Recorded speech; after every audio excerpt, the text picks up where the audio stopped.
The spaceport smelled like burnt circuitry and overpriced synthetic coffee, an aroma that somehow felt comforting after years of living in the hum of orbital stations and rotating colonies. Leora wove through the crowd, her boots squeaking faintly against the polished metal floor as she juggled a datapad and a cup of what she hoped was still liquid caffeine. Traders called out in a dozen alien languages, their voices colliding like a poorly tuned symphony, while hover carts zipped past with alarming disregard for pedestrians. Somewhere above, a gravlift ferry groaned and hummed as it ferried passengers to a distant docking ring, leaving streaks of neon light in the otherwise dim terminal. Leora was not expecting her day to take a turn into the absurd, yet absurdity was apparently lurking around every corner on this particular Thursday. She first noticed the alien woman because of the ears.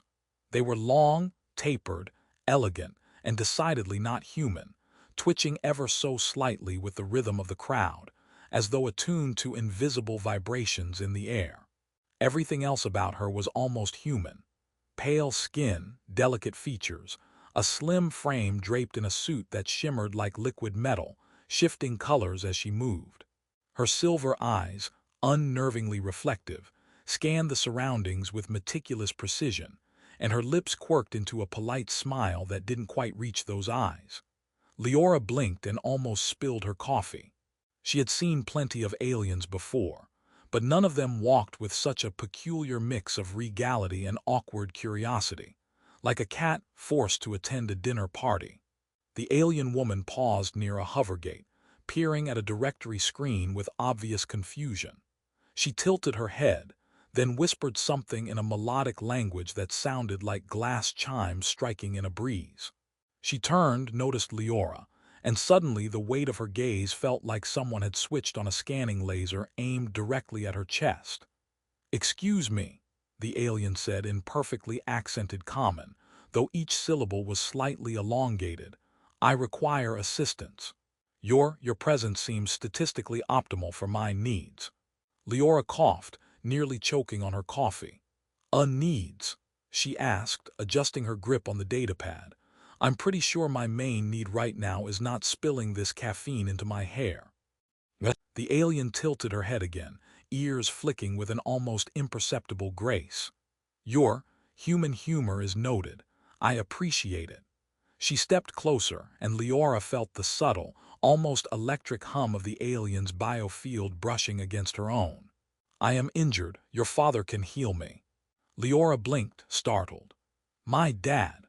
Her father was a grizzled, brilliant medic who had treated everything from broken bones to alien metabolic collapses, but Leora didn't expect anyone to show up at a random spaceport asking for him specifically. "How do you even know him?" The alien straightened, chest subtly puffing with pride. Or maybe it was just her natural posture, like a queen who had been walking through interstellar courts for centuries. "It is known among certain networks that you possess a family member proficient in biological remediation. He is reliable, and the reward I offer for his assistance is significant." "Reward?" Leora repeated, skeptical. She glanced at the alien's long ears twitching as if the question itself was a test. "You mean money, galactic credits, a lifetime supply of freeze-dried space rations." The alien's silver eyes flickered with something that might have been amusement. "Monetary units are trivial. The reward is experiential, valuable, potentially enjoyable." She leaned closer and added in a conspiratorial whisper, "Think, holographic simulations of worlds your mind has not yet conceived." Leora snorted. "You mean like virtual reality? My little brother has that at home. He uses it to make virtual dragons spit fire on his homework." The alien blinked. "Dragons are fascinating. Your brother has creativity." "Noted." A hovercart zipped past, nearly clipping them both. The alien woman let out a soft, musical sigh, her ears flaring in frustration. "These humans and your vehicles unpredictable." Leora raised an eyebrow. "Unpredictable is one word for it. Hazardous is another. Welcome to the spaceport." After a few more awkward exchanges involving a malfunctioning coffee machine, which the alien mistook for a ritual hydration station and almost flooded the counter with glowing liquid. They began walking toward the exit. Leora kept glancing at the alien, noting the subtle way she adjusted her suit to compensate for gravity differences, and the faint, almost imperceptible aura of light that radiated from her skin when she was anxious. "So," Leora said, trying to keep her tone casual while her mind spun with questions, "you're injured, my dad can fix you, and in return, I get a holographic theme park of alien worlds." Ciliara, for that was her name, gave a dignified nod, but her lips twitched in what might have been a smirk. "It is more comprehensive than a theme park, but yes, observation and interaction with alien civilizations. Also perhaps entertainment, humor is appreciated." She glanced at Leora's spilled coffee again. "Your beverage is hazardous and amusing." By the time they reached Leora's transport pod, the alien had attempted, with spectacular failure, to pilot it herself, pressing buttons and gesturing with long, elegant fingers, while murmuring instructions that clearly came from another physics entirely. Leora ended up laughing so hard she almost missed the controls herself, and Ciliara tilted her head, ears twitching in what Leora decided was a combination of confusion and delight.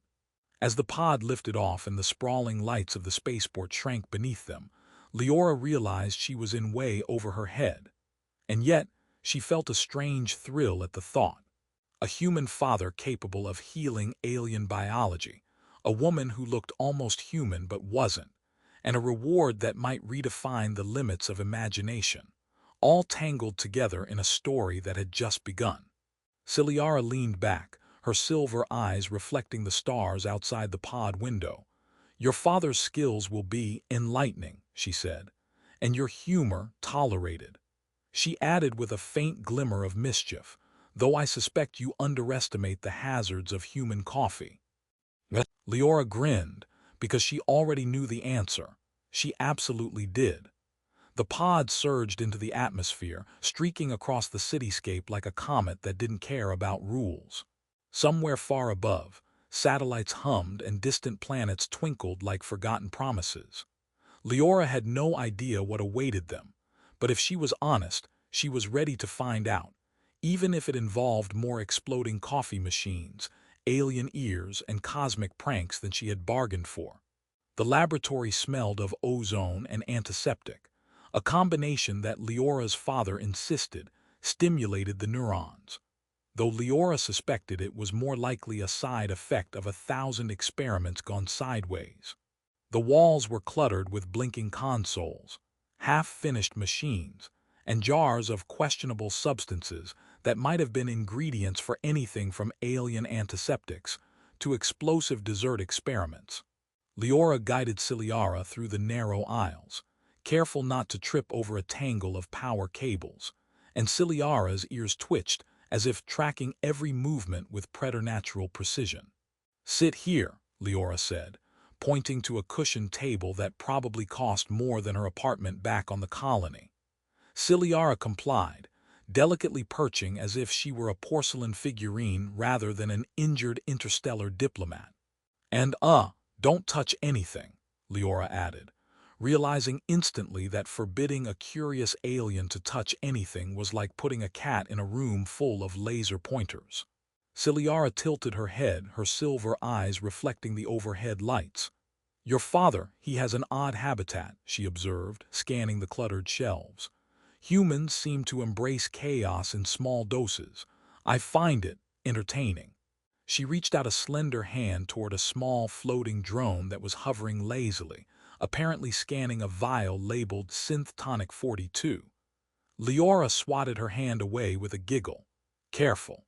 That thing's been known to squirt cleaning gel at sentient beings without warning." The alien woman chuckled, an unfamiliar melodic sound that made the air shimmer faintly, and leaned back. "Your humor is still curious. Hazardous perhaps, but tolerable."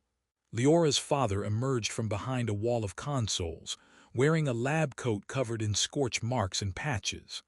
"Ah, Leora," he said, eyes twinkling. "Who is this glowing entertainment you've brought home? Leora groaned. Dad, she's not a toy, she's an actual alien. And yes, she needs your help. The alien woman straightened, giving a polite bow. I am Ciliara. Your reputation precedes you, human medic. Her ears twitched, brushing against the glow of a nearby hololamp. I require healing. Your assistance is requested. Leora's father gave a low whistle and stepped closer, peering at Ciliara's limbs, which shimmered faintly with bioluminescent veins.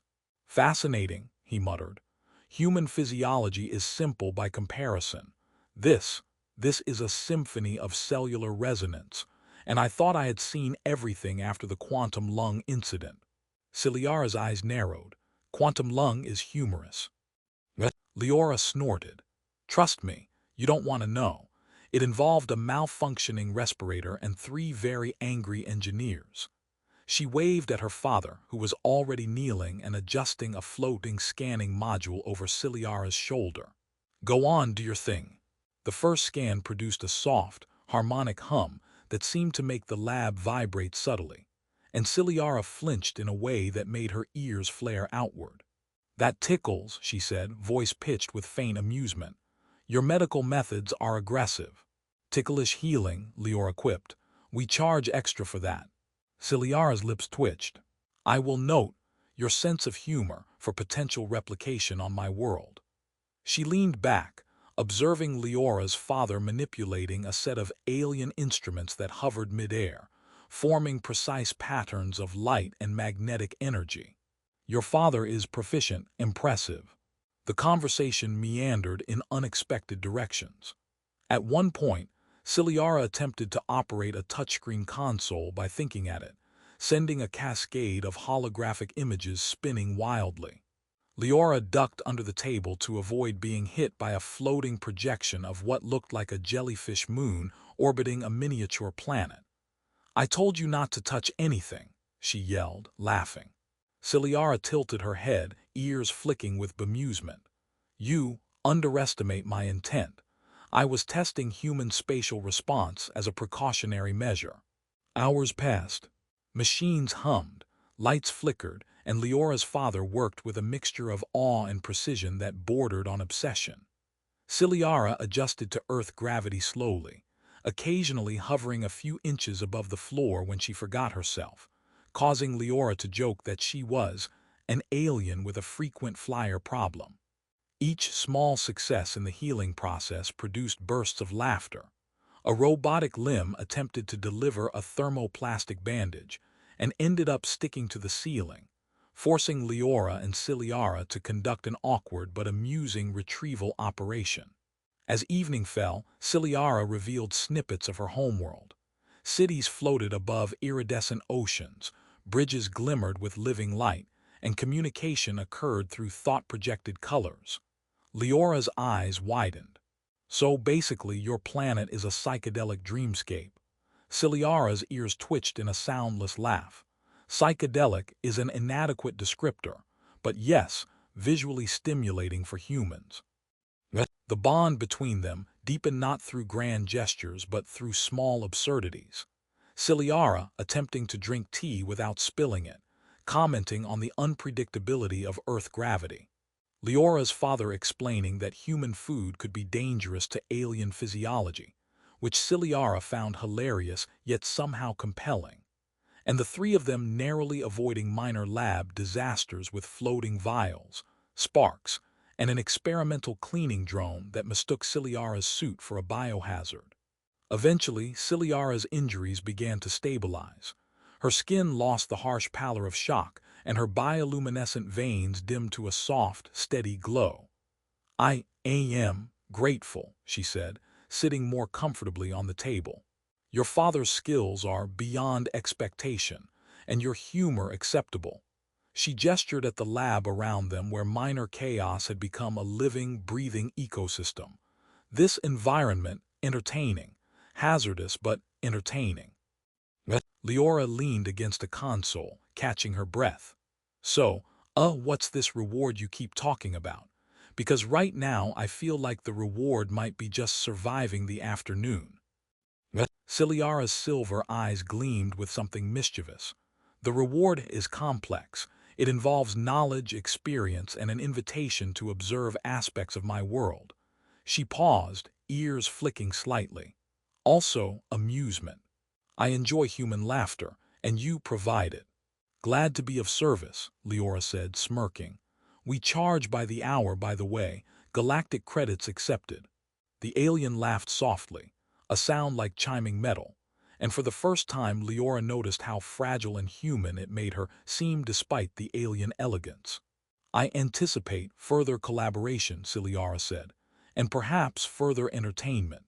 The lab lights dimmed as night settled outside, the stars twinkling faintly through the high-tech observatory windows. Leora realized that the alien woman had not only survived her father's unconventional healing methods, but had also become a source of unexpected humor and wonder. Something profound was brewing between them. A trust that spanned species, a fragile curiosity that would drive them into the unknown, and the promise of rewards that neither fully understood yet both were eager to explore. And somewhere in the back of Leora's mind, she admitted to herself that she had never laughed so hard while holding someone's hand to prevent them from floating into the ceiling. The laboratory was quiet in a way that felt unusual, as if even the humming machines were holding their breath, waiting for something significant to unfold. Leora adjusted a hovering monitor, its projections flickering slightly, and glanced at Ciliara, who was seated on the cushioned examination table, legs crossed with a grace that made Leora's knees ache just to watch. The alien woman had regained her full vitality. The faint glow in her skin had returned to a steady luminescence, her long ears flicking gently as if to sense the currents of the room, and her silver eyes shone with a quiet amusement. She tilted her head at Leora and her father, a small, almost imperceptible smirk on her lips. Your methods, unpredictable yet effective. I am grateful. Leora's father waved a hand modestly. I do what I can. Mostly involves chaos, coffee spills, and the occasional minor explosion.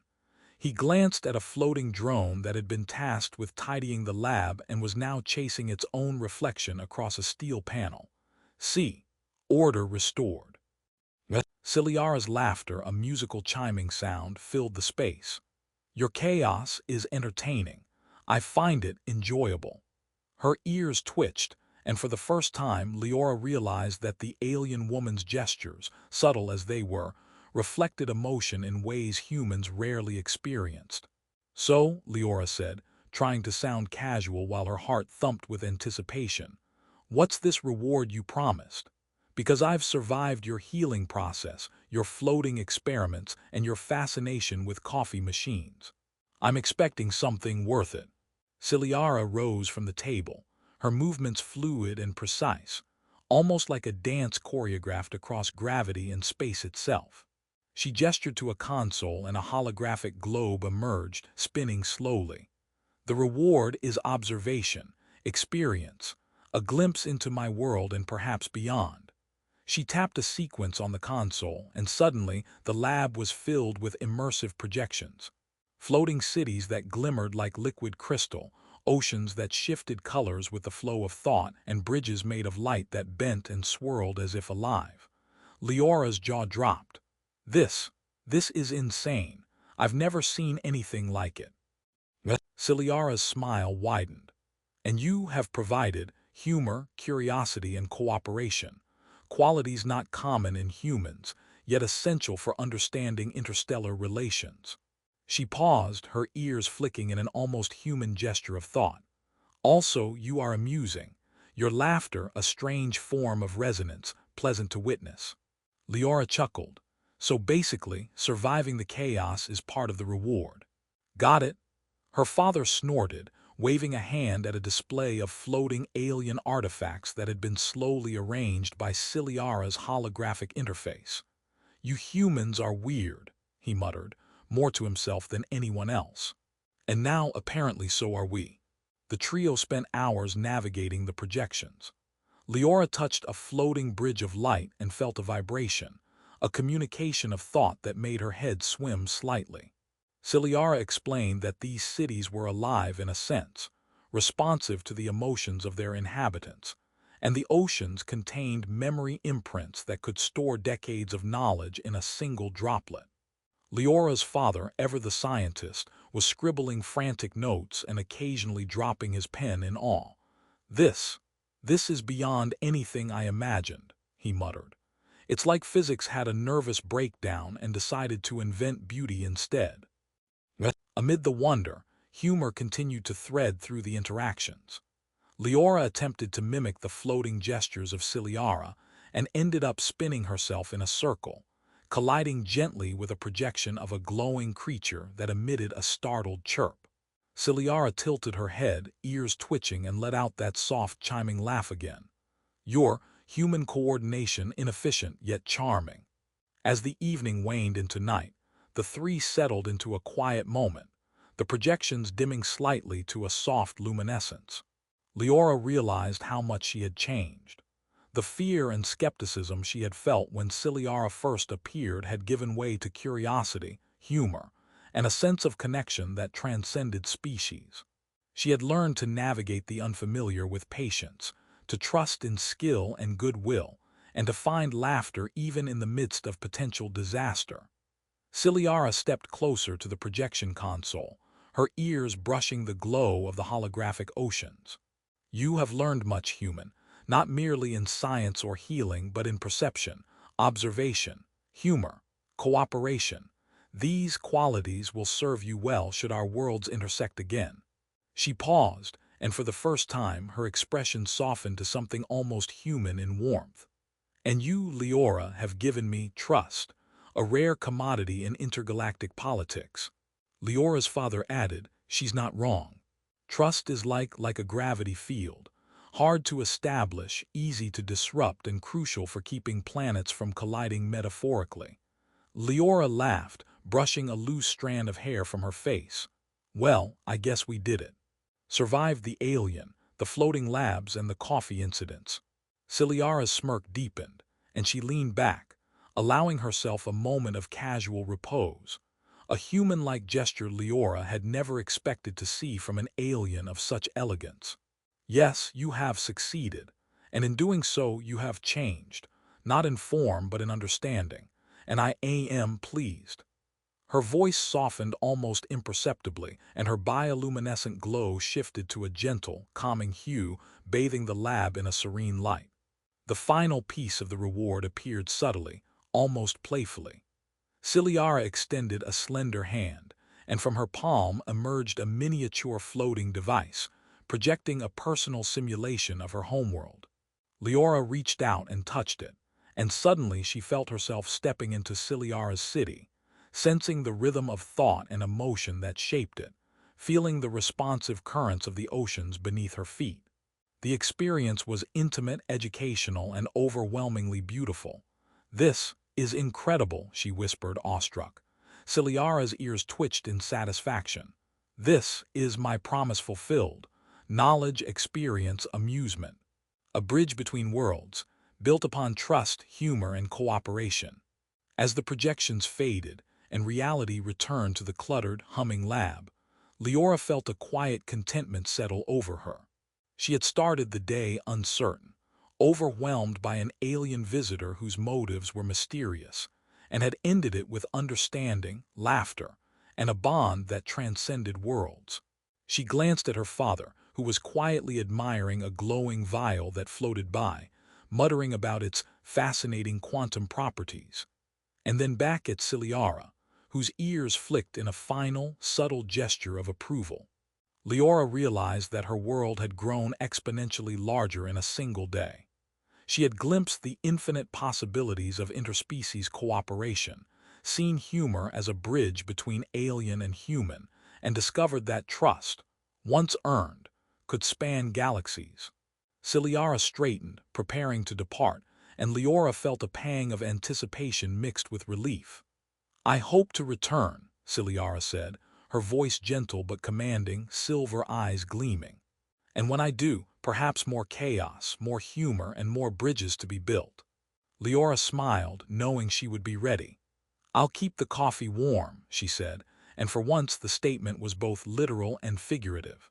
The alien woman stepped into the transport pod, leaving a faint ripple of light in her wake. As it lifted into the sky, Leora watched, feeling the strange, satisfying weight of accomplishment, humor and wonder settle around her like a soft, cosmic blanket. The adventure had ended, yet its impact would ripple through her life indefinitely, and she knew that she had changed, not just as a human, but as a bridge to worlds she had only begun to imagine. The lab hummed with life, laughter echoed faintly in memory, and somewhere, far beyond the stars, new possibilities waited. Leora, her father, and the echoes of Ciliara's humor and wisdom had created something lasting. A connection that was stronger than fear, deeper than curiosity, and infinitely more amusing than anyone could have predicted. And for the first time in a long while, Leora felt that the universe, with all its quirks and dangers, was not something to